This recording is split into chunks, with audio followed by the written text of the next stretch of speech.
Hola, ¿qué tal? Soy el profesor Oscar Ceballos y hoy te voy a presentar el trabajo de mis estudiantes de quinto secundaria del Colegio San José, grandes científicos. Veamos.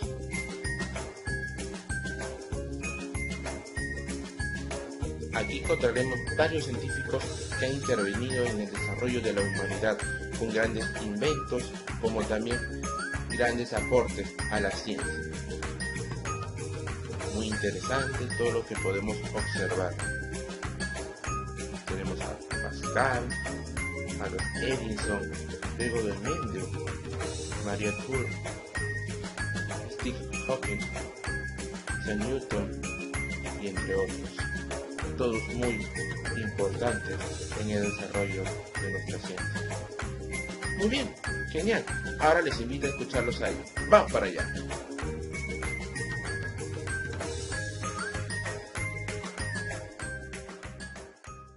Hola, les habla María Fernanda Lobo Ternero y el día de hoy voy a realizar mi exposición sobre uno de los más grandes científicos.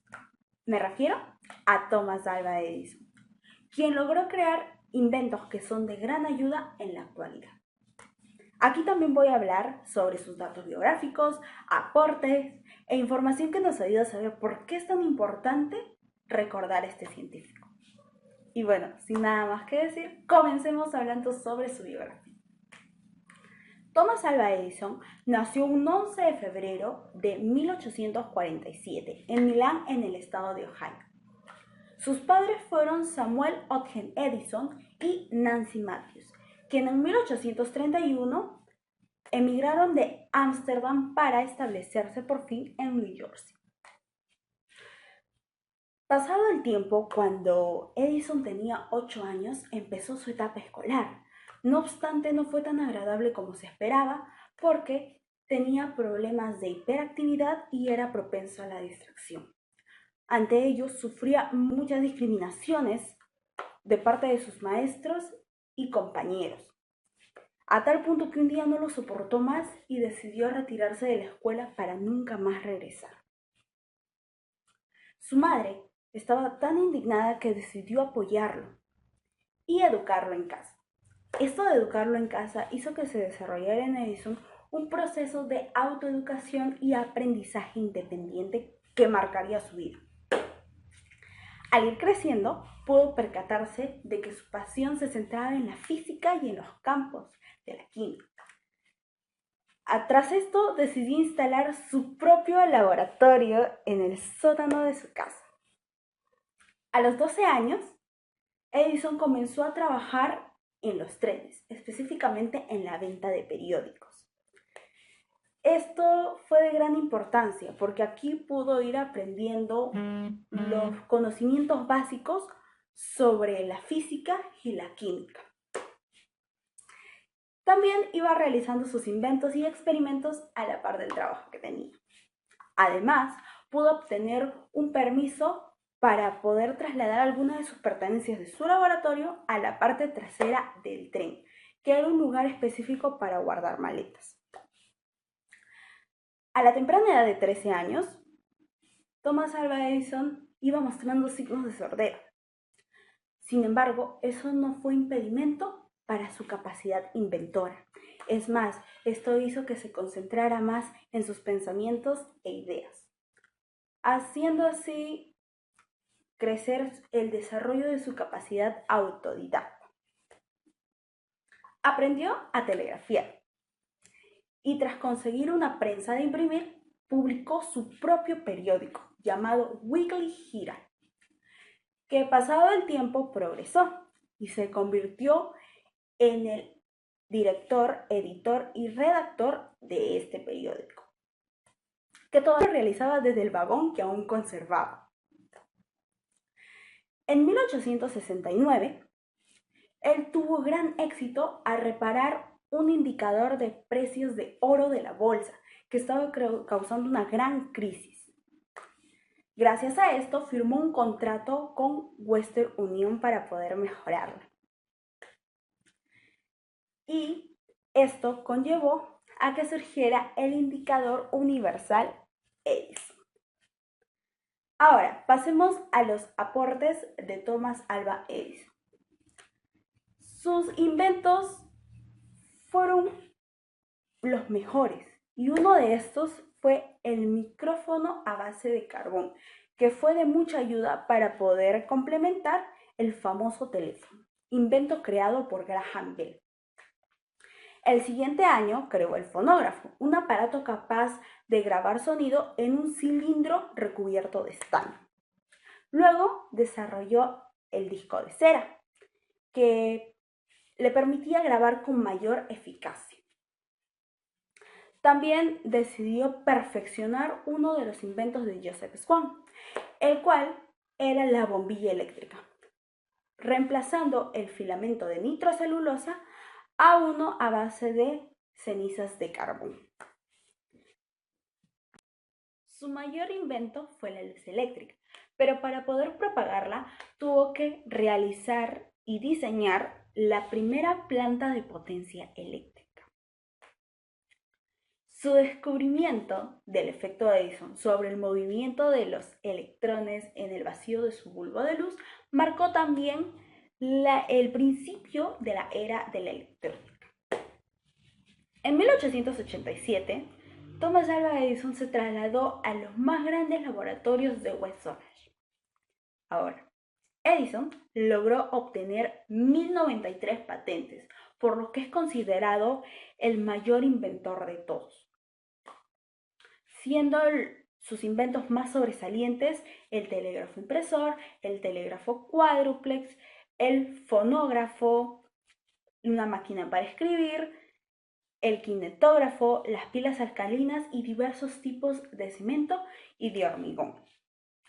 Lamentablemente, Thomas Alva Edison fallece un 18 de octubre de 1931 en West Orange.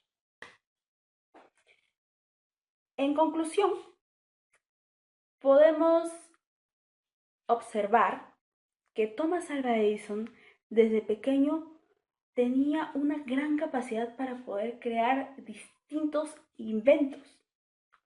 Pudo construir su propio laboratorio y hasta poder diseñar la primera planta eléctrica.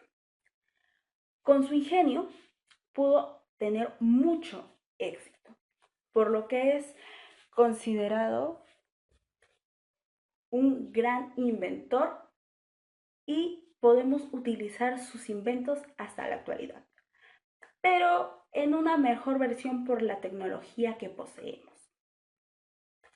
Y en mi opinión, Thomas Alva Edison fue el más grande inventor que pudo facilitar la vida de todas las personas en muchos ámbitos. Pudo perfeccionar inventos de otros creadores y nos dejó un claro e implícito mensaje.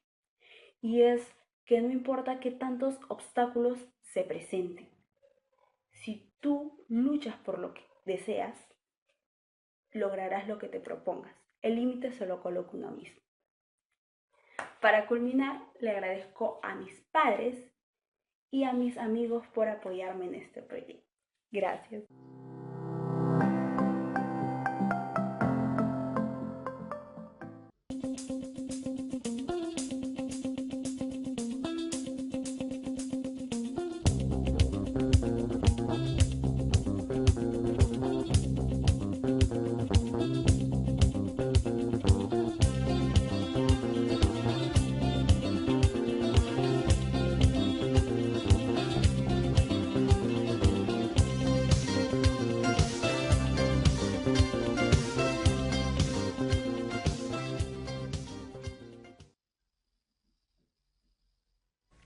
Hola San Josefinos, coneros, peruanos, arequipeños y otras especies. Primero comenzaremos con la vida de Michael Faraday. En primer lugar, ¿cómo fue su vida? Michael Faraday nació en una aldea llamada Newington Bug, al sur de Londres, el 22 de septiembre de 1791. Michael nació en una familia humilde, siendo el tercero de 4 hermanos, pero eso no detuvo su pasión, que la descubrió cuando trabajaba de cuadernador en una librería, a los 12 años de edad. A pesar de que no tuvo una buena educación, debido a su gran curiosidad, llegó a conocer a buenos científicos de su época como Newton, y luego a pertenecer a una de las academias de ciencias naturales más prestigiosas del mundo, que era la Royal Society. y siendo elegido a ser presidente de esta academia 2 veces, las cuales él rechazó debido a su creencia. Y así fue el éxito de una persona que sabe lo que quiere, el cual nos dejó un gran legado a nosotros la humanidad. Descubrimientos. Michael Faraday logró grandes avances para la humanidad, los cuales nosotros desconocemos. En primer lugar tenemos la rotación electromagnética. Antes de este gran descubrimiento de Faraday, los científicos David y William Hyde intentaron desarrollar un motor eléctrico, pero fallaron. Faraday, al discutir sobre esto con ellos, logró descubrir dos dispositivos por sí solo, a los que dieron paso a producir lo que llamó rotación electromagnética. Uno de estos dispositivos, conocido actualmente como motor homopolar, el cual genera un movimiento circular continuo, que se producía por la fuerza magnética circular en torno a un alambre, que se extendía hasta un contenedor de mercurio con un imán dentro. Este experimento supuso las bases de la teoría electromagnética moderna. También está la licuefacción del gas y refrigeración, basada en la teoría de John Dalton. En este caso, Faraday lo demostró mediante un experimento, la veracidad de este y también las bases en las que funcionan los refrigeradores y congeladores modernos. Bueno, mediante la licuefacción o licuación, que significa un aumento de presión y disminución de la temperatura de gases, se dice que el cloro y el amoníaco, que estaban en estado gaseoso, Faraday logró pasar ambas sustancias a un estado líquido, las cuales habían considerado gases permanentes. Además consiguió devolver ambas sustancias a su estado original. Este descubrimiento demostró que una bomba atómica podría transformar en líquido un gas a temperatura ambiente, producir enfriamiento al regresar a su estado gaseoso y ser comprimido a líquido de nuevo.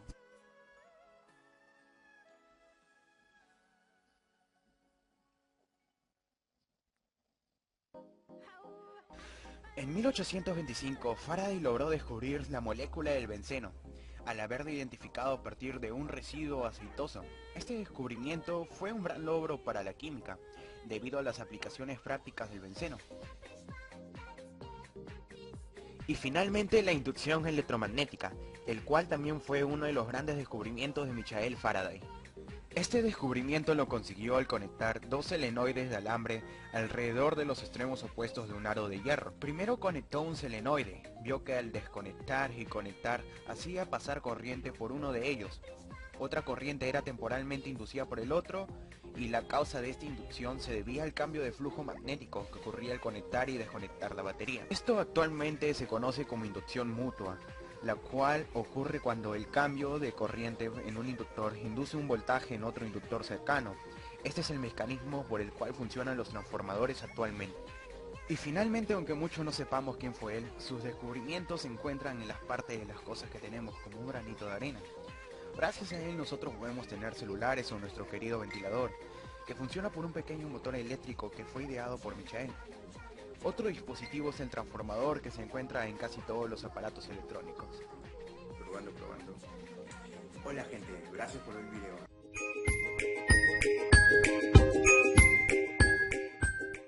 ¿Qué tal, profesor Ceballos? Yo soy la alumna Adriana Cervantes y en este video usted va a saber quién fue, qué hizo y cuál fue su mayor aporte de mi científico Alfred Russel Wallace.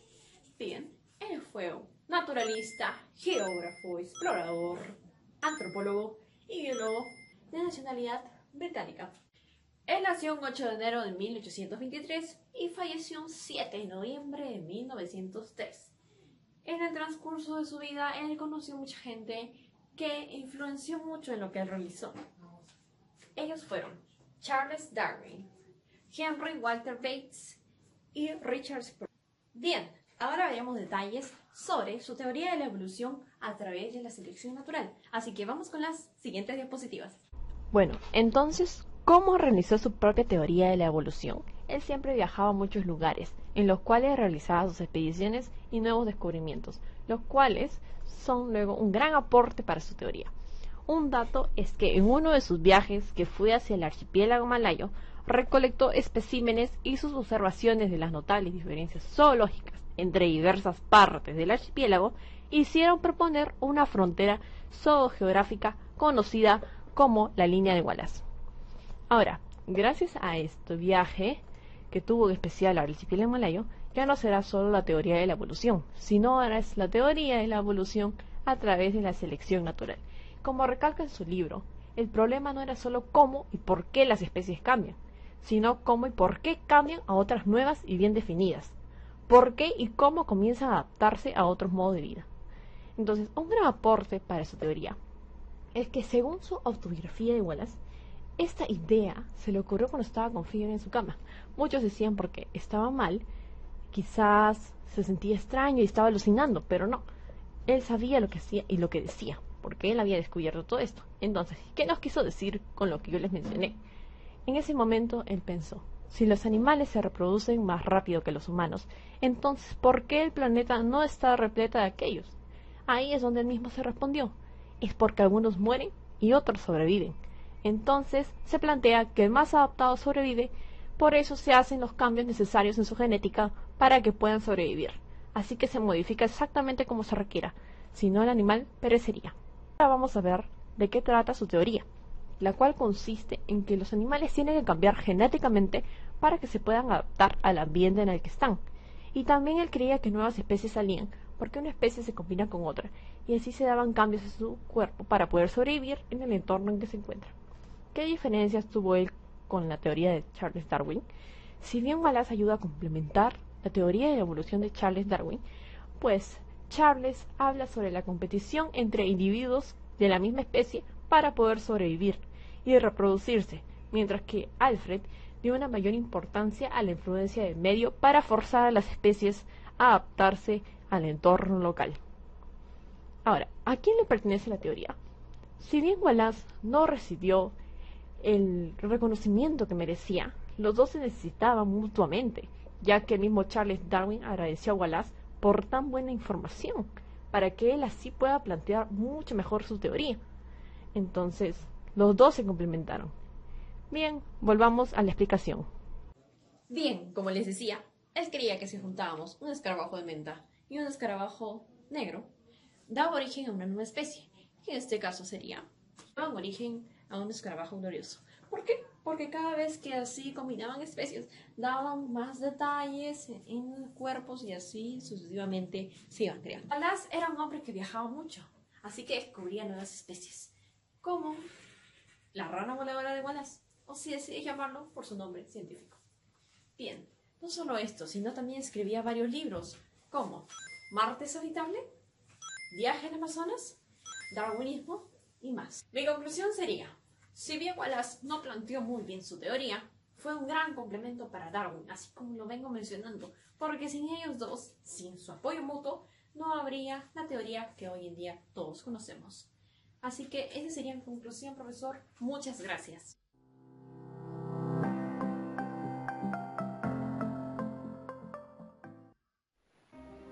Hola chavales, bueno, ya me conocen, mi nombre es Alessandro Evil Hurtado Arellano y hoy les vengo a hablar sobre un científico químico.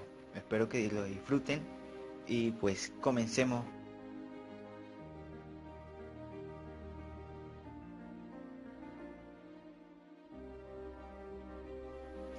El científico de quien me tocó hablar se llama Joseph John Thomson. Y empezamos hablando sobre su biografía, o mejor dicho, datos biográficos. Nació el 18 de diciembre de 1856 en Hilma Hill, un distrito de Manchester ubicado en el país de Inglaterra. En 1870 estudió ingeniería en el Oxford College, hoy en día forma parte de la Universidad de Manchester. Después de la Universidad de Manchester se trasladó a Trinity College, donde obtuvo su licenciatura en matemáticas y maestría en artes, en 1880 y 1883 respectivamente. Se convirtió profesor de física en Cavendish y uno de sus alumnos fue Ernest Rutherford, quien más adelante descubre el protón. El 12 de julio de 1884 fue escogido como miembro y más adelante, en 1915 a 1920 para ser exactos, como presidente en la Royal Society. La Royal Society era una sociedad científica que se fundó en 1662. Era básicamente hablar científicamente de química, física incluso biología. Vendría a ser como la RAE, la Real Academia Española, entre comillas. En 1906 fue galardonado con el Premio Nobel de Física, en reconocimiento de los grandes méritos de sus investigaciones teóricas y experimentales en la conducción de la electricidad generada por los gases. En 1980 se casó con Rose Elizabeth Payet y con ella tuvo una hija llamada Jod Payet-Thomson y un hijo llamado George Payet-Thomson. George Payet-Thomson también fue galardonado con el Premio Nobel de Física y fue galardonado por las propiedades de tipo ondulatorio de los electrones. Y mirando la foto pueden decir algo: soy más guapo que él. No se preocupen, ya lo sé. Bueno, continuemos.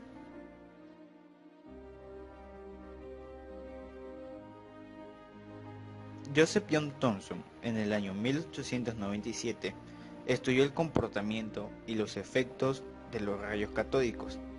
En este experimento observó que cuando un tubo de vidrio que lleva soldado dos electrodos conectados a una gran tensión de 20.000 a 100.000 voltios para ser exactos, se hace el vacío, un aproximado de 0,001 milímetros de mercurio.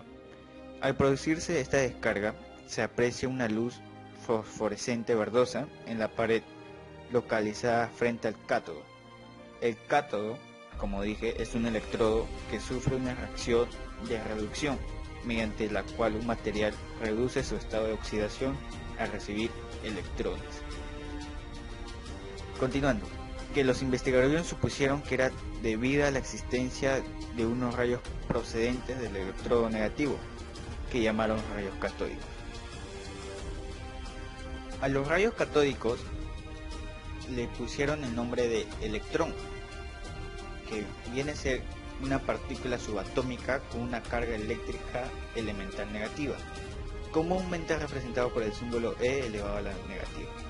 En 1896, el físico británico Joseph Thomson, junto con sus colegas John Searle Thompson y Harold Albert Wilson, llevó a cabo experimentos que indicaron que los rayos catódicos eran realmente partículas únicas y no ondas, como se creía antes, tal como se creía anteriormente.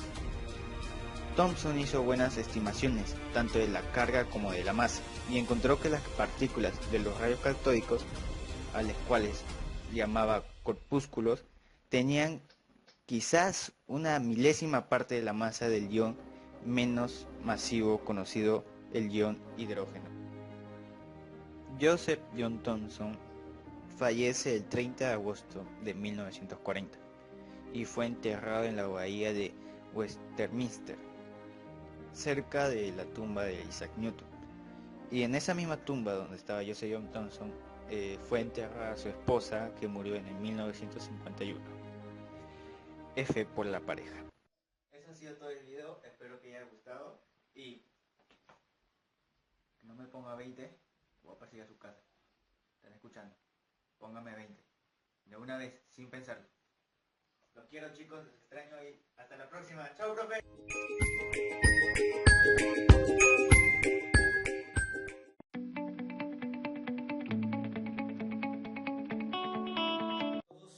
¿Qué tal? Me presento, mi nombre es Said André Cruz Luján y el día de hoy pues les hablaré sobre un científico el cual es físico y danés y ha realizado varias contribuciones para la comprensión de la estructura del átomo y la mecánica cuántica. Este científico también es considerado como el padre de la bomba atómica y la mecánica cuántica. Sé que algunos en este momento sabrán quiénes son, otros no. Les he preparado un video tipo documental donde explicaré aspectos de su vida como de su nacimiento, hasta su deceso y su legado, entre otros. Dentro del video.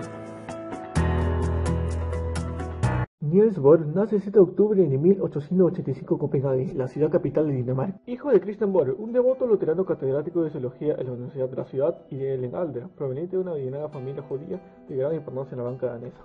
Cursó estudios superiores de física en la Universidad de Copenhague, donde obtuvo un grado de doctor en 1911.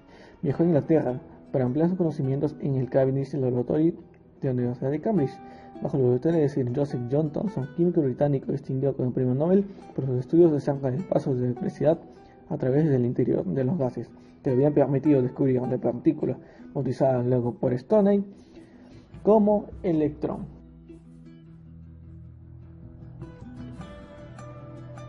Hoy Manchester aprovecha las enseñanzas de otro premio Nobel, el de Rutherford, para ampliar su conocimiento sobre la radioactividad y los modelos del átomo.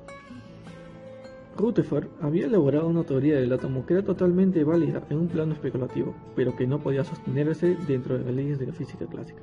Bohr, en un alarde de audacia que resultaba impredecible en su carácter tímido y retraído, se atrevió solo a ir a estos problemas que obstaculizaban los progresos de Rutherford con una solución tan sencilla como arriesgada, al modo simplemente que los movimientos que se daban dentro del átomo están gobernados por unas leyes ajenas a la física tradicional. En 1913, Niels Bohr alcanzó la celebridad mundial dentro del ámbito de la física al publicar una serie de ensayos en los que revelaba su particular modelo de estructura del átomo, el cual estamos viendo en pantalla.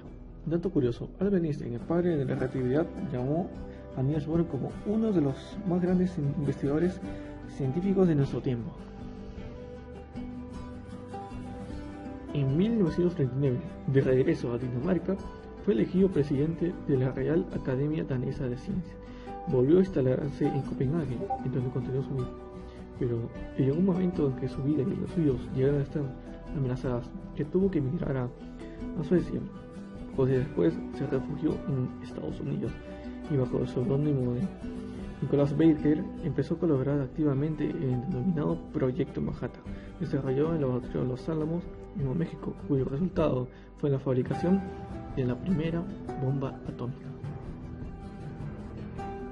Falleció en Copenhague durante el otoño de 1962 a los 77 años de edad, dejando obras tan valiosas como la teoría de los espectros y constitución atómica, Luz y Vida, Teoría atómica y descripción de la naturaleza, el mecanismo de la fisión nuclear y física atómica y conocimiento humano.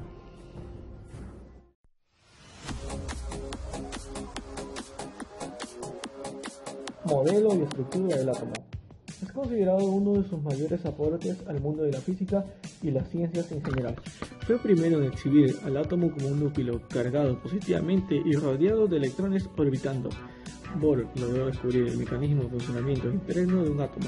Los electrones son capaces de orbitar de manera independiente alrededor del núcleo. El número de electrones presentes en la órbita externa del núcleo determina las propiedades del elemento físico. Principio de la complementariedad. Dentro de la mecánica cuántica, el principio de la complementariedad fue formulado por Bohr, el cual representa un abordaje teórico y resultante al mismo tiempo. Sostiene que los objetos sometidos a procesos cuánticos poseen atribuciones complementarias que no pueden ser observadas o medidas de manera simultánea. Este principio de complementariedad nace a partir de otro postulado desarrollado por Bohr, la interpretación de Copenhague. Sin duda, Niels Bohr ha dejado una marca indeleble de saber científico y en el tortuoso camino que la humanidad sigue en la búsqueda del mundo mejor. Su conocimiento de cada detalle no lo distrae de ese principio básico subyacente. Es sin lugar a duda uno de los más grandes descubridores científicos. Gracias por el video y adiós.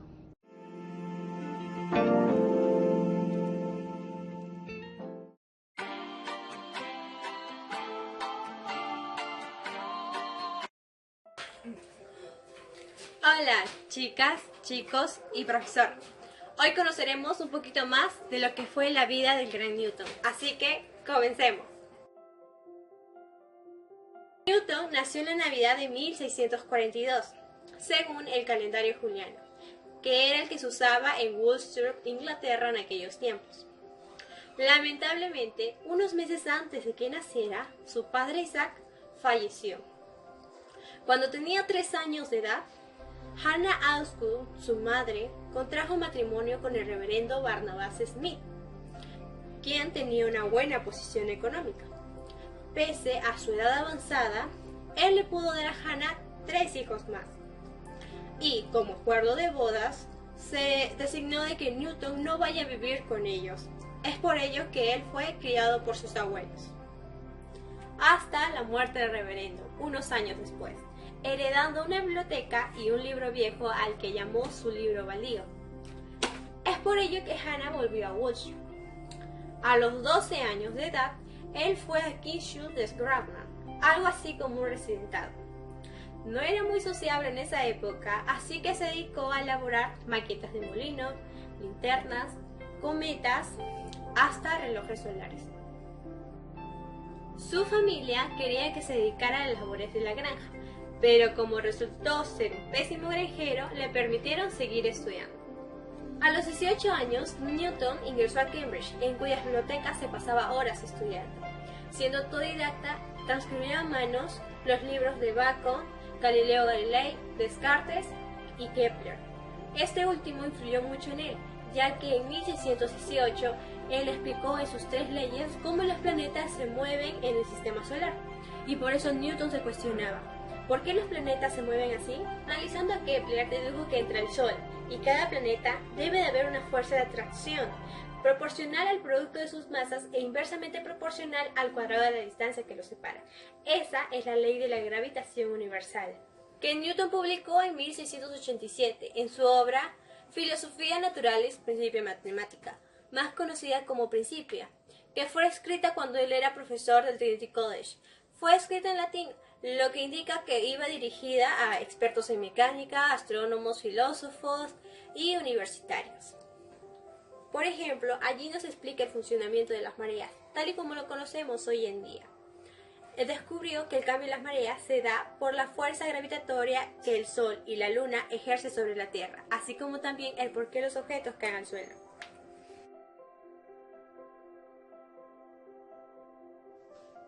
Primera ley, la inercia. Un cuerpo permanecerá en reposo en movimiento rectilíneo uniforme, a no ser que sobre él actúe una fuerza externa. Segunda ley, ley del movimiento. A mayor fuerza neta tendrá mayor aceleración, y cuando mayor masa tenga, mayor será su posición a ser acelerado. Tercera ley, ley de acción y reacción. Nos explica que cuando se ejerce determinada fuerza sobre un objeto, este ejerce sobre el primero la misma cantidad de fuerza.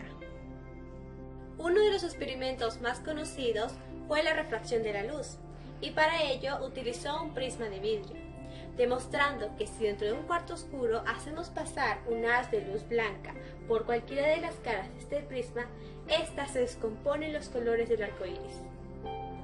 Estas ideas fueron plasmadas en óptica, obra que le generó un enfrentamiento con Robert Hooke, quien había propuesto de que la luz estaba formada por ondas y, según Newton, estaban formadas por partículas. Todo esto sucedió cuando estaba presentando su trabajo ante la Royal Society. Las críticas recibidas lo ofendieron tanto que decidió retirarse del campo, estudiando la alquimia y descifrando la Biblia para encontrar algún código oculto, aunque también sufrió de crisis y paranoia debido a sus experimentos con el mercurio. Después de toda una vida dedicada a la investigación y desarrollo científico, el 31 de marzo de 1727, debido a una infección pulmonar, Newton fallece. Sus estudios se aplicaron a un sinfín de campos, como la ingeniería o la astronomía, abriendo caminos a nuevos avances científicos. Por algo es considerado el padre de la ciencia moderna, y es que gracias a él conocemos mucho más de lo que es nuestro planeta. Gracias.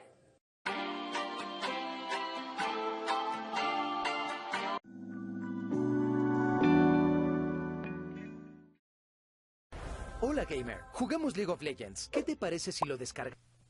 No sé cómo empezar el video, así que de frente nomás. En esta exposición de química a mí me tocó hablarles sobre el polímata, teólogo, católico, filósofo y escritor francés Blaise Pascal. Pascal nació el 19 de julio de 1623 en el seno de una familia noble en Clermont, hoy en día Clermont-Ferrand. Su padre, Étienne Pascal, tras haber recibido una formación como jurista en París, era un magistrado de alto rango. Su madre, Antoinette Begon, provenía de una familia burguesa de comerciantes acomodados, que también aspiraba a la nobleza de Robe. Blaise Pascal tenía 2 hermanas, Gilberte y Jacqueline, la primera 3 años mayor que Blaise. A ella también se le conoce más por ser la primera en escribir la biografía de su hermano. Al nacer Jacqueline, 2 años menor a su hermana, su madre no logró recuperarse de aquel parto, falleciendo cuando Pascal tenía solo 3 años. En 1629 se traslada junto a su familia a París. Su padre había tomado la decisión de que no debía enseñarle matemáticas hasta que no cumpliera los 15 años. Sin embargo, a los 12 se sintió interesado por la geometría y tras recibir algunas nociones de un instructor, descubrió por su cuenta que la suma de los ángulos de un triángulo es igual a 2 rectos, lo que hizo que su padre cambiara de idea y le facilitara un ejemplar de los elementos Euclides, así como que le incorporara a los círculos científicos franceses llevados entre otros por el padre Marin Mersenne.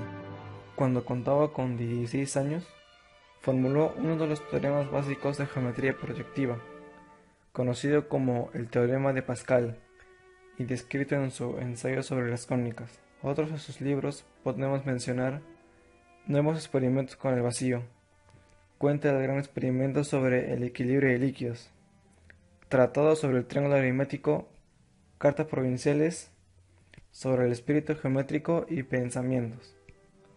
En 1742 ideó la primera máquina de calcular mecánica. Inicialmente solo realizaba adiciones, pero en el curso de los años se añadió mejoras, siendo finalmente capaz de hacer restas.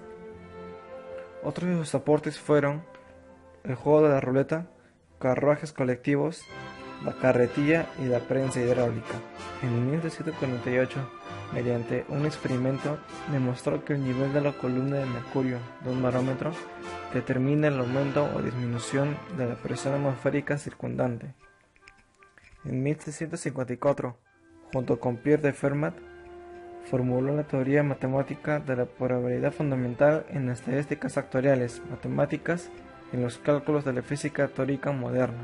Otras de sus contribuciones son la deducción del llamado principio de Pascal, que establece que los líquidos transmiten presiones con la misma intensidad en todas las direcciones, y sus investigaciones sobre las cantidades infinitesimales. Ese mismo año entró en la comunidad jansenista de Port Royal, donde llevó una vida ascética hasta su fallecimiento. 2 años después de ingresar, escribió sus 18 provinciales, en los que ataca a los jesuitas por sus intentos de reconciliar el naturalismo del siglo XVI con el catolicismo ortodoxo. En agosto se enfermó gravemente. Hizo vender sus enseres domésticos, donándolos para fines de caridad, y falleció el 19 de agosto de 1662, a la edad de solo 39 años, un año después de la muerte de su hermana Jacqueline, en casa de los Perrier en París.